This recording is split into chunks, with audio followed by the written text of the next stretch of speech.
अस्सलाम वालेकुम क्रिकेट शौकीन and welcome to my channel. Naseem Shah के फैंस के लिए एक बड़ी खबर सामने आ चुकी है। जैसा कि आप जानते हैं कि भारत के खिलाफ एशिया कप के दूसरे मुकाबले में नसीम शाह बॉलिंग करवाते हुए उनका पाँव मुड़ गया था और वो इंजर्ड हो गए थे और इंजर्ड होने के बावजूद भी उन्होंने अपनी कोशिशें जारी रखी और आखिरकार वो इतना इंजर्ड हो गए कि उनको उठा के उन्हें रूम में ले जाना पड़ा। जी हाँ दोस्तों, आज की इस वीडियो में हम आपको बताएंगे कि अगले मैच में हांगकॉन्ग के खिलाफ नसीम शाह आपको मैदान में नज़र आएंगे या नहीं। आज की इस वीडियो में हम आपको बताने जा रहे हैं। इस वीडियो को आखिर तक लाजमी देखते रहिएगा। वीडियो को लाइक और चैनल को लाजमी सब्सक्राइब कीजिएगा।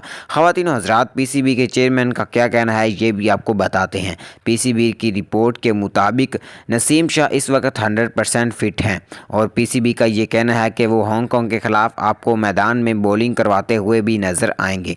ख़वातीन हज़रात, अगर नसीम शाह टीम से बाहर होते हैं, आउट होते हैं या वो इंजरी का दोबारा शिकार होते हैं तो उनकी जगह एक नया प्लेयर टीम में शामिल किया जाएगा, जो कि मोहम्मद आमिर भी हो सकता है और वहाब रियाज भी हो सकता है।